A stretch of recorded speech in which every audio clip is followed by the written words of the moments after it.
Hello students, good morning my dear students. Class 12 and the topic is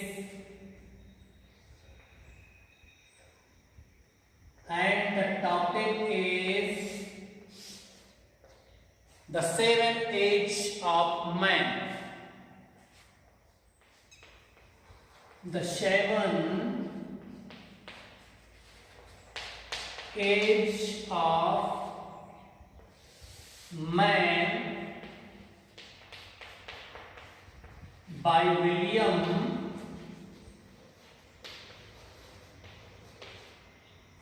Shakespeare. Dear students, I have recited the poem in previous class. I have told you about the poet and the dramatist. What is the biography of this poet and what the poem tells us, from which section the poem has been taken. These all things have been described in previous classes. In this class, we will discuss about question and answers of this poem. Question answers of this poem, and the first question is, who is compared with a leopard? First question is,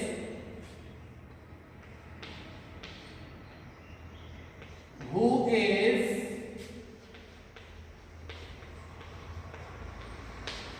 compared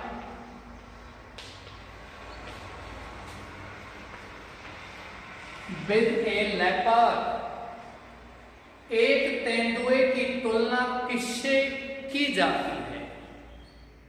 एक तेंदुए की तुलना किससे की जाती है? एक तेंदुए की तुलना एक सैनिक से की जाती है. आंसर लिखना है, a soldier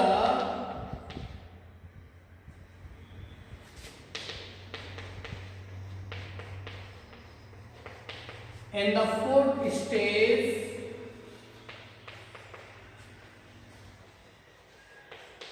of man's life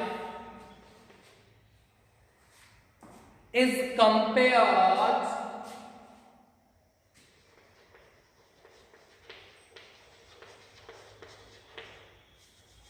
with a leopard. Dear students, you can use two prepositions in place of with, because he is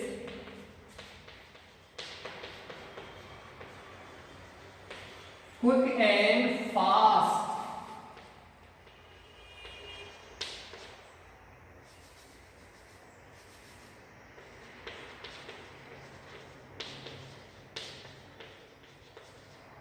As a leopard. He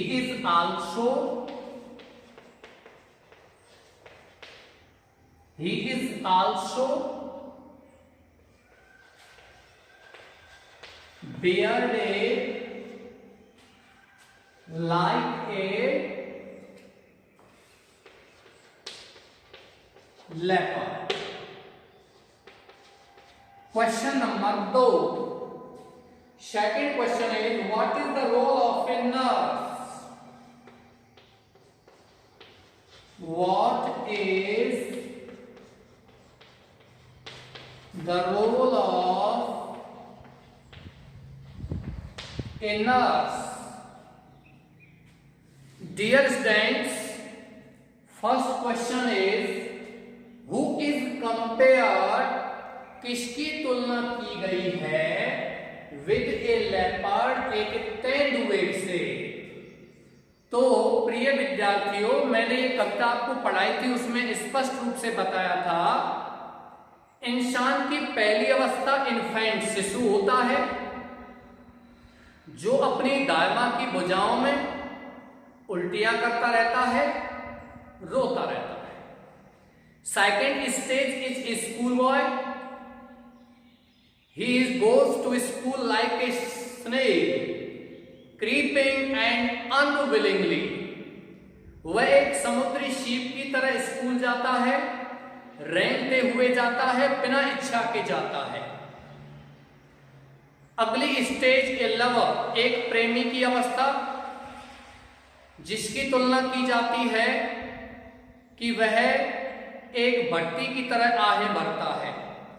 और फोर्थ स्टेज, चौथी अवस्था एक सैनिक की होती है। इंसान एक सैनिक की तरह कार्य करता है, बहादुर होता है, उसके दाढ़ी भी यहां बताई है तेंदुए के समान होती है, और वह क्विक होता है, फास्ट होता है। जिस प्रकार से तेंदुआ तेज होता है, उसी प्रकार से वह सैनिक भी क्या होता है, तेज होता है। We will translate all these sentences, but first of all we have to write the answer of the second question, and the answer is a nurse take care a nurse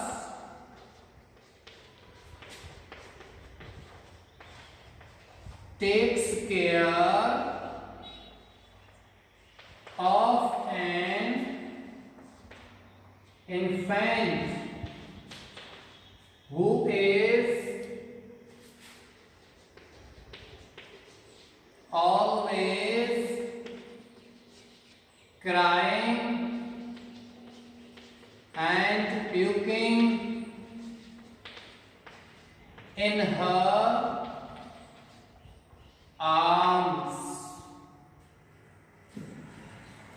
It is her duty to look after the infant. It is her duty to look after an infant. Question number 3. Who sighs like a furnace? Who sighs like a furnace? एक भट्टी की तरह आहें कौन भरता है? तो प्रिय विद्यार्थियों, तीसरी अवस्था ए lover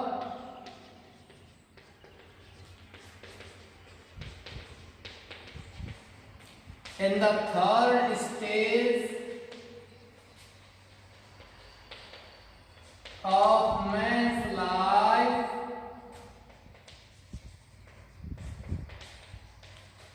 sighs like a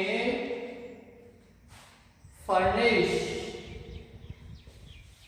Size like a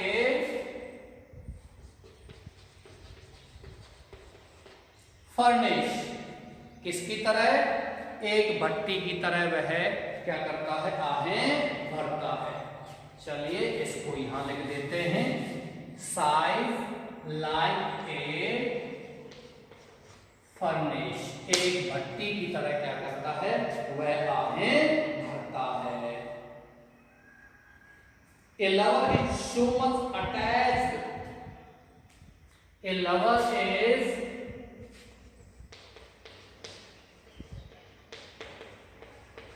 so much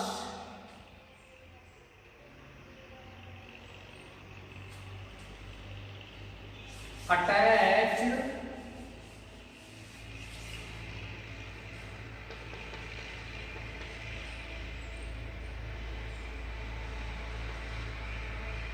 toward his beloved, एक प्रेमी अपनी प्रेमिका की ओर इतना ज्यादा अटैच जुड़ाव रखता है that he seems to sigh like a furnace, that he seems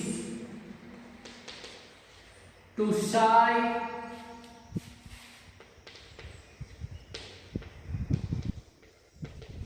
like a furnace. Dear students, here we have to translate or discuss, and we have to analyze all the sentences here written on the blackboard. First question is, who is compared with a leopard? एक तेंदुए की तुलना किससे की गई है? Answer is a soldier, एक सैनिक, इन द फोर्थ स्टेज, चौथी अवस्था में, ऑफ मैन्स लाइफ, इंसान के जीवन की, अपॉस्ट्रोफ एस लगा लेना यहां, man apostrophe comma S, man's life, इंसान के जीवन की चौथी अवस्था में, इज कंपेयर्ड, उसकी तुलना की जाती है, विद ए लेपर्ड, किससे? तेंदुए से। बिकॉज, क्योंकि ही इज क्विक, वह तेज होता है, तेज रहता है। क्विक मीन्स तेज, एकदम से उछलने वाला, और फास्ट। क्विक एंड फास्ट का मतलब एक साथ होगा, तेज तर्रार। फास्ट माने भी क्या होता है? तेज होता है। लेकिन ये एक फ्रेज है, quick and fast. Quick and fast का मतलब तेज तर्रार होता है, एज ए लेपर्ड, किसकी तरह? तेंदुए की तरह। ही इज आल्सो बियर्डेड, उसकी दाढ़ी भी बड़ी होती है, लाइक ए लेपर्ड, किसकी तरह? एक तेंदुए की तरह। जिस प्रकार से एक तेंदुए की दाढ़ी होती है, उसी प्रकार से एक क्या कहते हैं, सैनिक की दाढ़ी बड़ी हुई होती है। चलिए नेक्स्ट चलते हैं। What is the role of a nurse?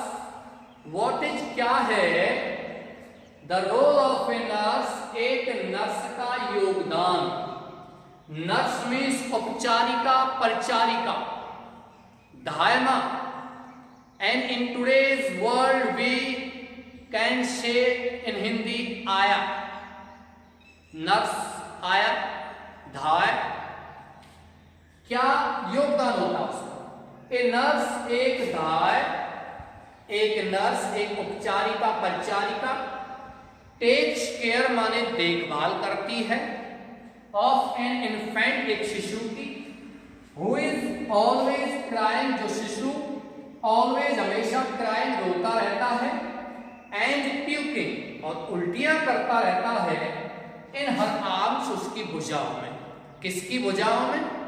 अपनी धायमा की भुजाओं में। इट इज हर ड्यूटी, यह उसका कर्तव्य है, टू लुक आफ्टर मीन्स, देखभाल करना, एन इन्फेंट माने एक शिशु की। एक शिशु की देख, इन्फेंट मीन्स क्या होता है? शिशु। एक शिशु की देखभाल करना उसका क्या है? ड्यूटी है, उसका कर्तव्य है। किसका कर्तव्य है? एक नर्स का कर्तव्य है, एक धायमा का कर्तव्य है। नेक्स्ट क्वेश्चन, हु साइज, कौन आहे भरता है? लाइक ए फर्नेस, एक भट्टी की तरह, ए लवर, एक प्रेमी, इन द थर्ड स्टेज, तीसरी अवस्था में, ऑफ मेन्स लाइफ, इंसान के जीवन की, साइज माने आहे भरता है, लाइक ए फर्नेस माने एक भट्टी की तरह, ए लवर, एक प्रेमी, इज सो मच, इतना ज्यादा, अटैच्ड, जुड़ा रहता है, संबंध रखता है, टुवर्ड्स हिज बिलव्ड, अपनी प्रेमिका की ओर। प्रिय विद्यार्थियों, LOVER, लवर शब्द जो है अंग्रेजी में, ये हमेशा पुल्लिंग के लिए आता है, पुरुष के लिए आता है, प्रेमी। और बिलव्ड जो है वो किसके लिए आता है? स्त्री के लिए आता है, यानी कि प्रेमिका। आगे चलते हैं। बिलव्ड अपनी प्रेमिका के इतना ज्यादा जुड़ा रहता है दैट ही सीम्स कि वह प्रतीत होता है, वह लगता है, टू साई माने आह भरते हुए, लाइक ए फर्नेस मन किसकी तरह, एक भट्टी की तरह। और वह उसकी याद में भी, उसको मिस करते हुए भी वह एक दुखद गीत गाता है, एक विरह गीत गाता है, एक गाथा गीत गाता है। चलते हैं आगे। चौथा क्वेश्चन यहां लेते हैं। डियर स्टूडेंट्स, आशा करता हूं कि आपको ये सभी क्वेश्चन समझ में आ रहे होंगे और आने भी चाहिए। धीरे धीरे पढ़ते चलिए, कोई यहां जल्दी नहीं है, लेकिन रेगुलरिटी रखना है, धैर्य बना के रखना है, अटैच रहना है अपने क्लासेज से, अपने वीडियोज से। कोई भी समस्या आती है किसी भी सब्जेक्ट में, अपने सर के संपर्क में रहिए। यदि आप उनसे कुछ पूछोगे तो निश्चित रूप से अध्यापक से पूछने पर आपको निश्चित ही कुछ ना कुछ लाभ मिलेगा। यदि आप नहीं पूछते हो तो लाभ नहीं मिलेगा। ओके, नेक्स्ट क्वेश्चन इज, अगले प्रश्न की बात करते हैं।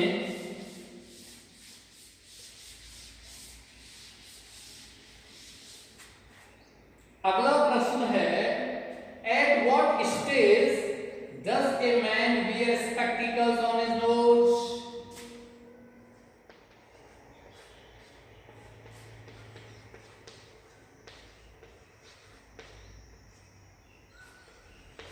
At what stage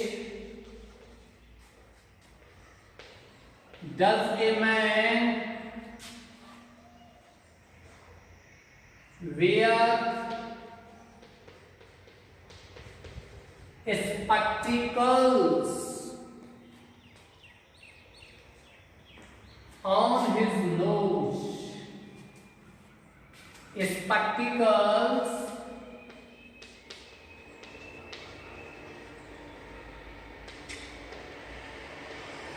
on his nose. चलिए बात करते हैं। In the sixth stage,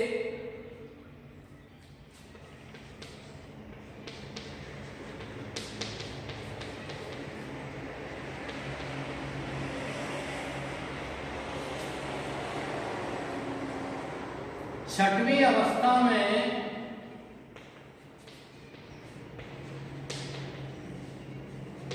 A mains I site, एक इंसान की नजर या दृष्टि becomes weak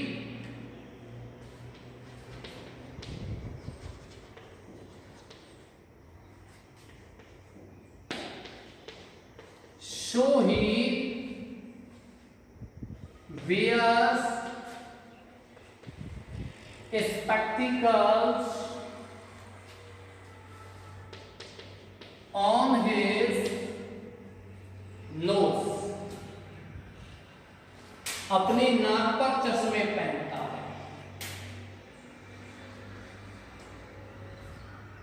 In this stage he cannot see,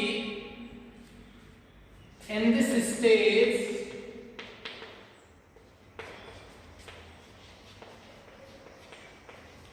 he cannot see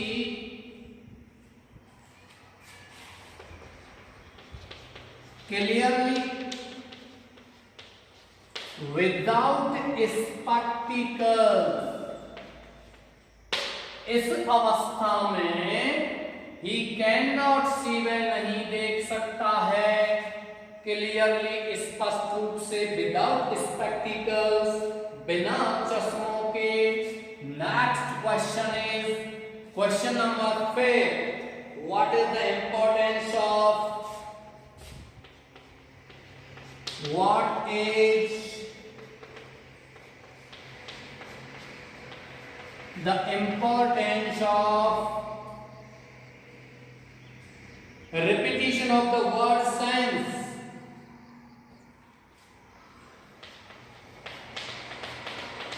Repetition of the word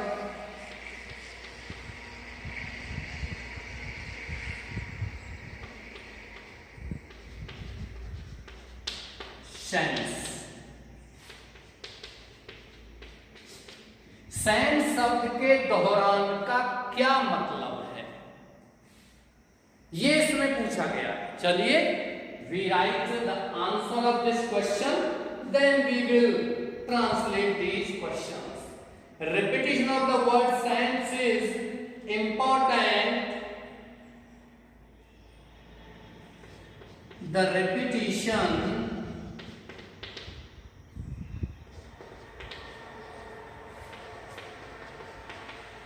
of the word sense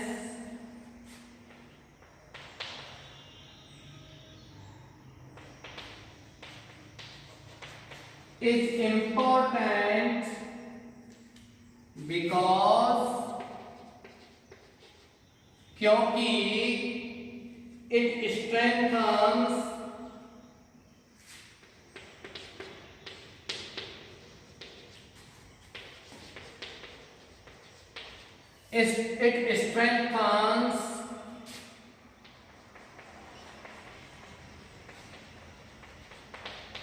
the comparison of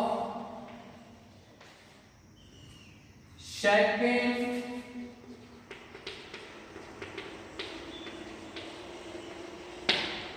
childishness, दूसरे बचपन की comparison को ताकत प्रदान करता है, ओके, विद चाइल्डहुड।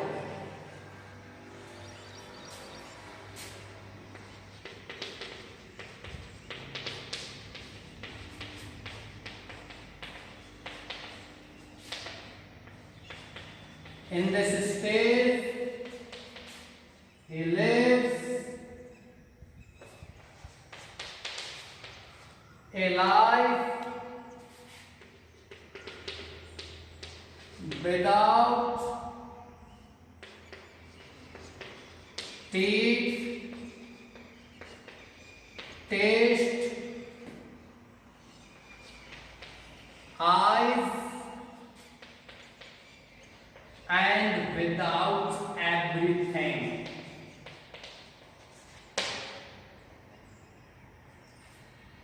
प्रिय विद्यार्थियों, my dear students, these are the questions, so we have to translate all these questions here. First question is at what stage does a man wear spectacles? कौन सी अवस्था में डज ए मैन, एक आदमी, where धारण करता है, पहनता है, स्पेक्टिकल्स माने चश्मे, ऑन हिज नोज, अपनी नाक पर। कौन सी अवस्था होती है? इन द सिक्स्थ स्टेज, छठवीं अवस्था में, ए मैन्स आईज, एक इंसान की आई साइट माने नजर, दृष्टि, बिकम्स हो जाती है, वीक माने कमजोर। डियर स्टूडेंट्स, ये छठवीं अवस्था है जिस अवस्था में एक इंसान की आई साइट कैसी हो जाती है? कमजोर हो जाती है। चलते हैं आगे।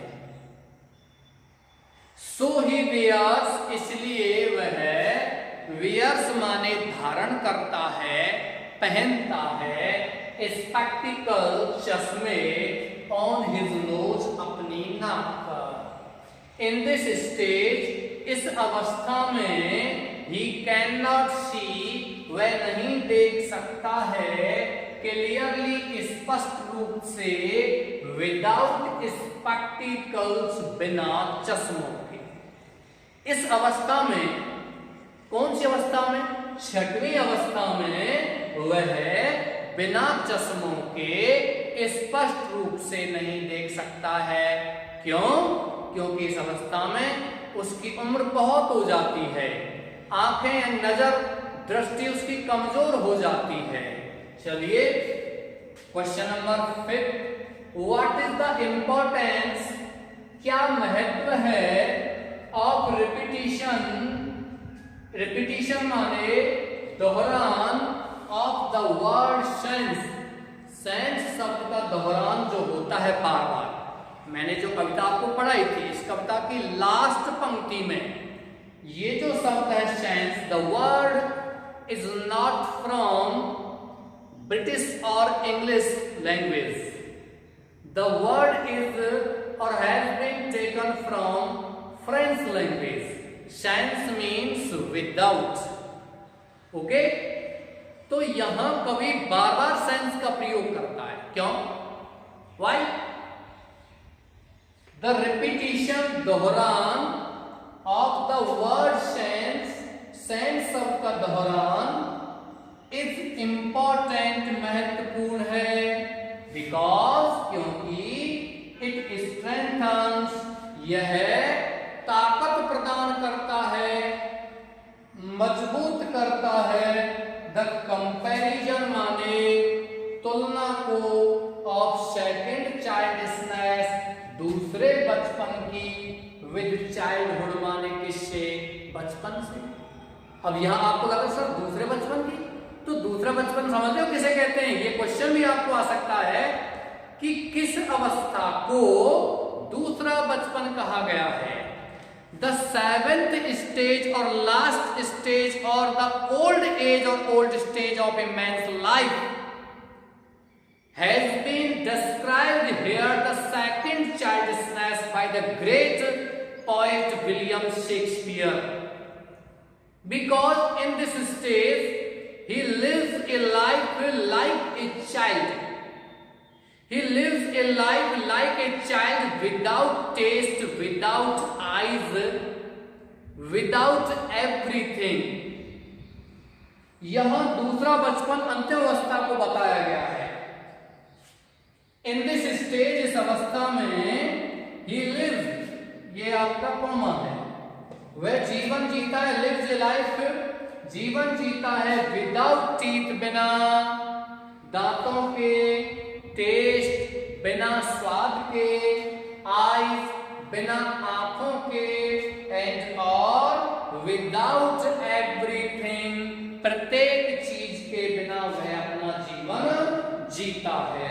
My dear students, these are your questions here, and the next question is, first of all, before discussing the next question, we have to remove all these questions from the blackboard. Okay? मैं आशा करता हूं कि आपने इन सभी को copy कर लिया होगा, उतार लिया होगा। इसके बाद नेक्स्ट क्वेश्चन पर अपन आते हैं, क्वेश्चन नंबर परहैप्स 6। छठवां क्वेश्चन यहां है, उसके बारे में बात करते हैं।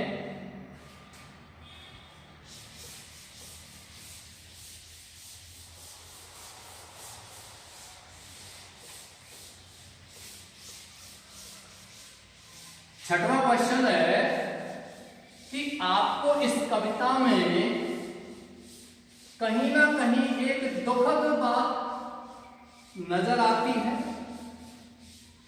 कोई मेलंकली रेफरेंस मिलता है, ये इसमें पूछा गया है। चलिए question number 6, do you find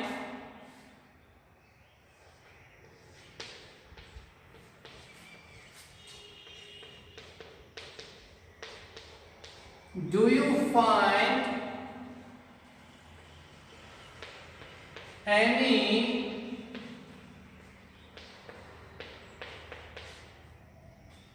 melancholy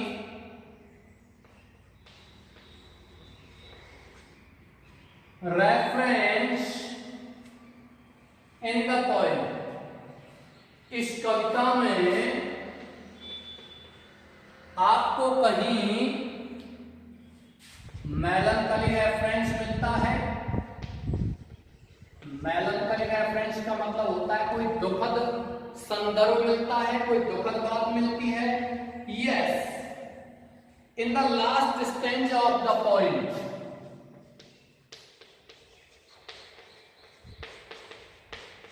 प्रिय विद्यार्थियों, इस कविता की जो अंतिम स्टेंजा है,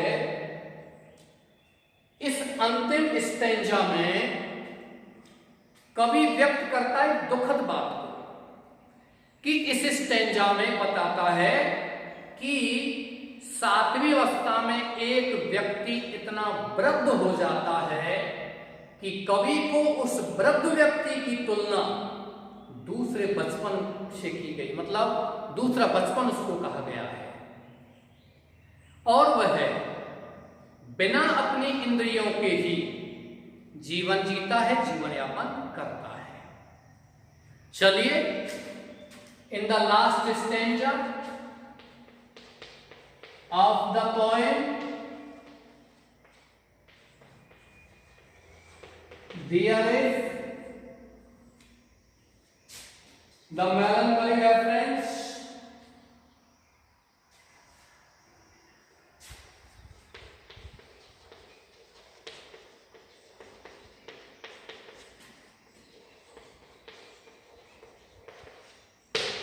melancholy reference का मतलब दुखद संदर्भ है।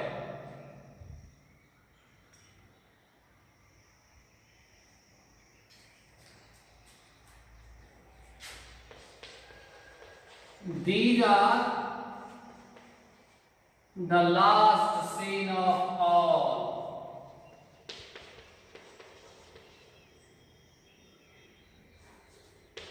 The last scene of all that ends this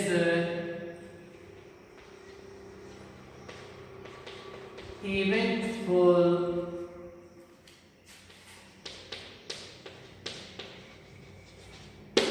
history. चलिए, next question, pick out similes from the poem.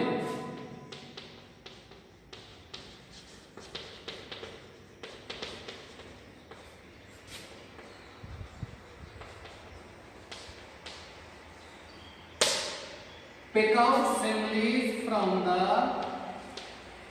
Poem, इस कविता से उपमा अलंकार को बताइए।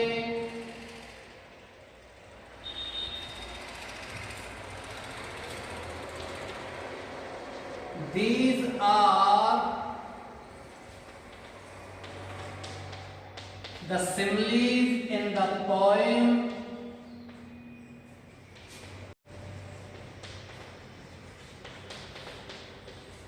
creeping like snail.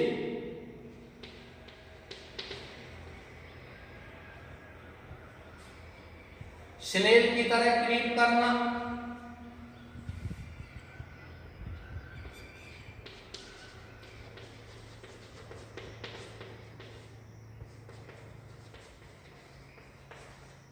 bearded like the pot, shine like furnace,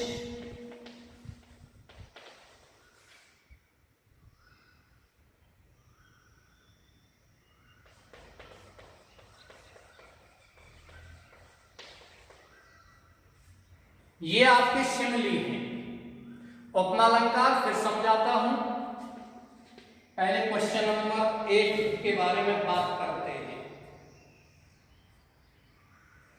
question number 8 से पहले इनको ट्रांसलेट करते हैं, क्योंकि क्वेश्चन नंबर 8 में आपको पूरी पोएम के बारे में थोड़ा सा बताना है, 7 अवस्थाओं का यहां जिक्र करना है, and we do not have enough space on our blackboard.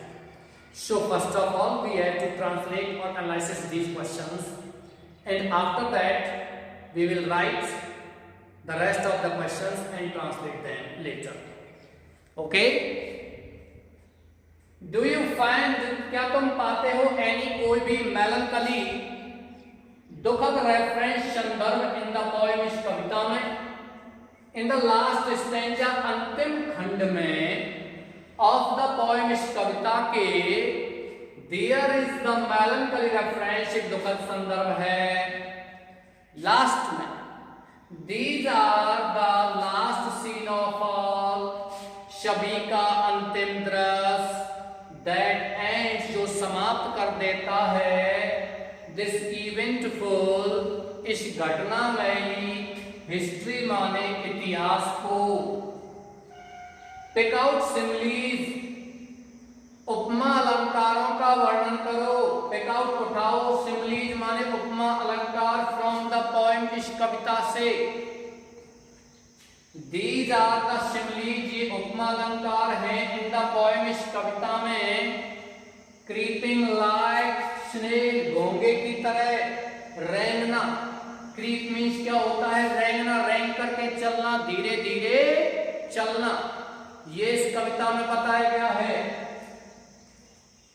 Bearded माने दाढ़ी बढ़ी हुई। लाइक द पार्ड मीन्स तेंदुए की तरह। साइड लाइक फर्नेस, और भट्टी की तरह आहें भरना, तरह। उपमा अलंकार का मतलब होता है किसी एक की तुलना दूसरे से करना जिसमें लाइक शब्द आता है। तुलना करते हुए किसी भी वस्तु या व्यक्ति को एक की उपमा दूसरे को देना जिसमें एज और लाइक जैसे शब्द आते हैं। ओके, इसके बाद नेक्स्ट क्वेश्चन, इसमें सब में लाइक आया हुआ है। Creeping like snake, bearded like the pard, sighing like furnace. Next question is pick out the use of metaphor. Pick out the use of metaphor. इस कविता में मेटाफर यानी कि रूपक अलंकार को बताइए, जिक्र कीजिए। All the world is a stage, all the world is a stage, all the men and women are only players। Only का मतलब मेयरली, मेयरली का मतलब मात्र, केवल प्लेयर्स हैं, पात्र हैं। Shining morning face,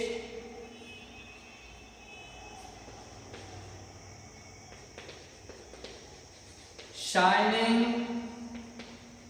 morning face,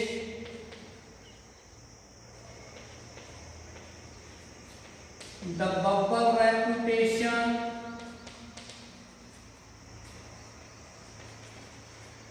are the metaphors।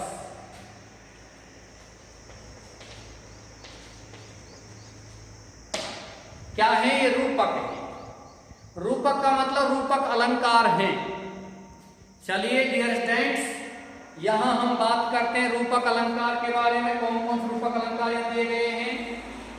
All the world, पूरा संसार, इज ए स्टेज, एक मंच है।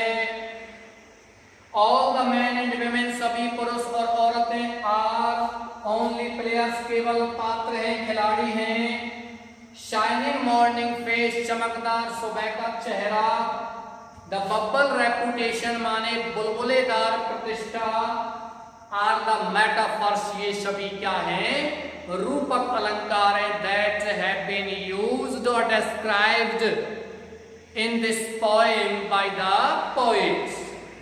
ओके डियर स्टूडेंट्स, इस कविता में कुछ और प्रश्न भी यहाँ रह गए हैं। ये आपके क्वेश्चन है कि कवि यहां किस प्रकार से सातों अवस्थाओं के महत्व को दर्शाता है। Describe the salient feature of all the 7 stages of man's life। आप कैसे कह सकते हो William Shakespeare was a minute observer. William Shakespeare एक क्षणिक ऑब्जर्वर, अवलोकन करता था। छोटी से छोटी चीज का अवलोकन करता था। और इस कविता में मैच्योर व्यू ऑफ लाइफ, जीवन के परिपक्व दृष्टिकोण को बताइए। इस प्रकार से इस कविता की बात करते हैं तो आपके 4-5 क्वेश्चन और रह गए हैं, लेकिन वो पांचों क्वेश्चन आपके लगभग इतने ही बड़े क्वेश्चन हैं, क्योंकि उन प्रश्नों में अधिकांशतः इस कविता की थीम के बारे में बात किया गया है, विषय वस्तु के बारे में बात किया गया है, क्या संदेश ये कविता देती है।